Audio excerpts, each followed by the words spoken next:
Imagine you're walking through a deep, quiet forest. Suddenly, you spot a wild deer caught in a rusted wire fence. Its eyes are wide, its breathing is frantic, and it's tearing at its own skin trying to break free. Your heart aches. You want to help. But as you take a single step forward, what happens? The animal doesn't see a savior. It thrashes twice as hard. Why?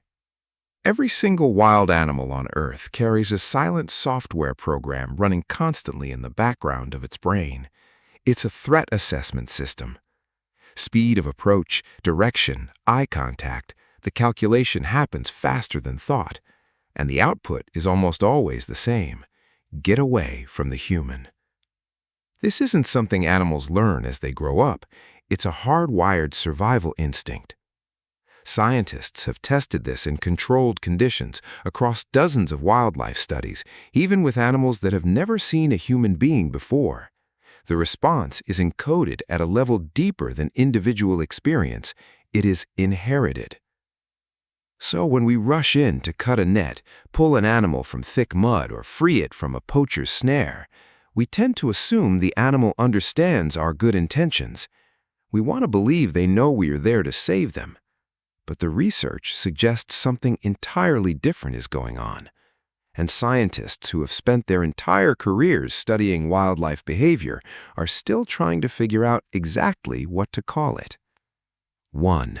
The chemistry of terror.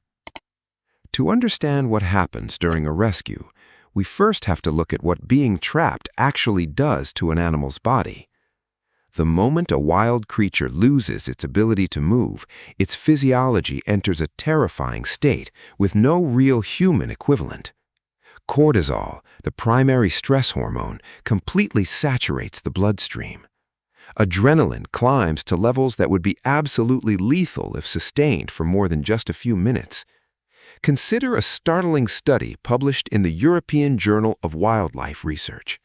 Scientists looked at ungulates, hooved animals like deer and elk, and found that those caught in fencing showed significantly higher cortisol concentrations than animals injured by gunshots or struck by moving vehicles. Let that sink in for a moment. Being trapped feels more terrifying to the body than being shot. This absolute panic has a specific, heartbreaking look.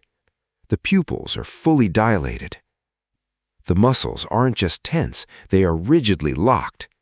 It's the way a body locks when it has committed every single ounce of its energy to one final desperate outcome. The mouth may hang open slightly.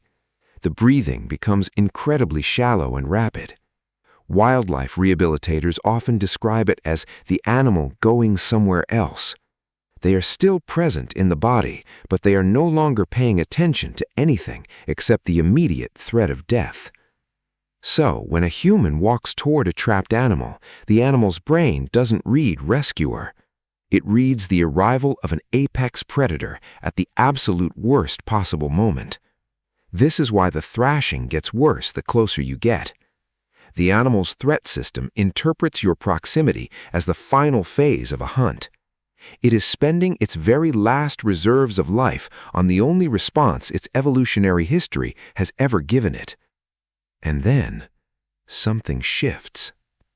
2. The stalled system. In some of these intense encounters, the animal suddenly goes completely still. And it's not just from pure exhaustion. It's something much more deliberate. Field researchers and wildlife rescuers who have witnessed this describe a very specific transition. The rigid, locked body softens just a fraction. The frantic motion stops. And instead of trying to look away or pull away from the human, the animal turns its head and orients directly towards them. It holds that position and it watches. What is happening in that silence?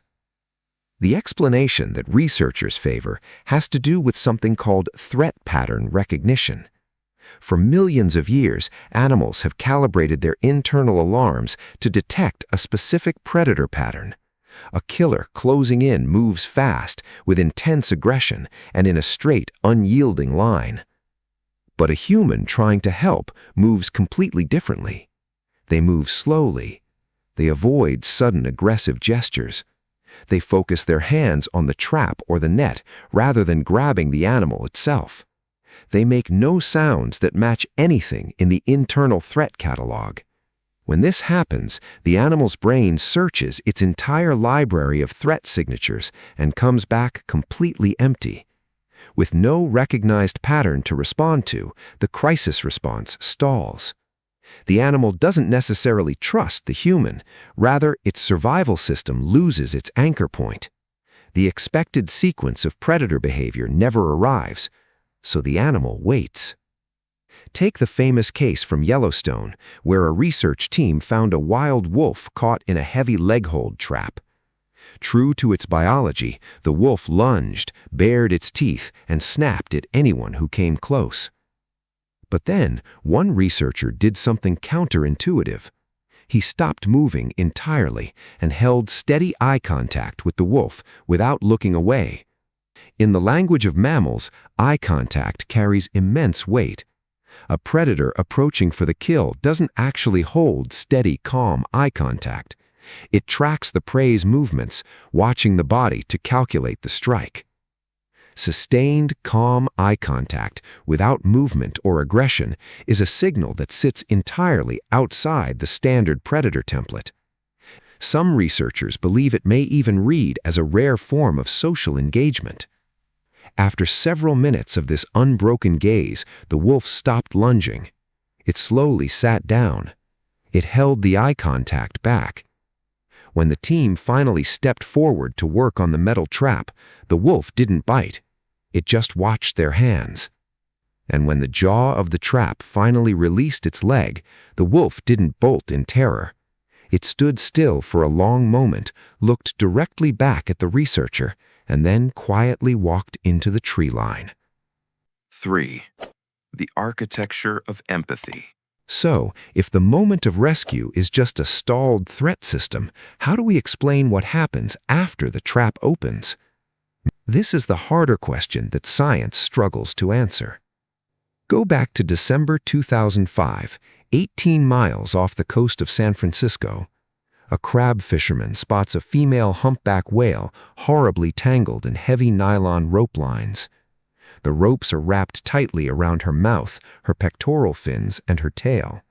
12 massive crab traps, each weighing 90 pounds, are hanging off her body, dragging her down into the dark. She is fighting constantly, exhausting herself just to keep her blowhole above the crashing waves. A rescue team arrives. 4 divers slide into the cold water, carrying curved knives. They know that a single defensive flick of this 50-ton animal's tail could kill any of them instantly. But the moment the divers enter the water, the giant whale stops moving. For over an hour, she floats completely still at the surface while strangers with knives cut across her skin. Ever more incredible, at several points, she actively repositions herself. She rotates her massive body, extends a fin, and adjusts her angle in ways that give the divers better access to the lines cutting into her skin. When the very last rope fell away, what did she do? She didn't dive into the deep. Instead, she swam in wide, graceful circles around the divers. Then she surfaced beside each one of them individually.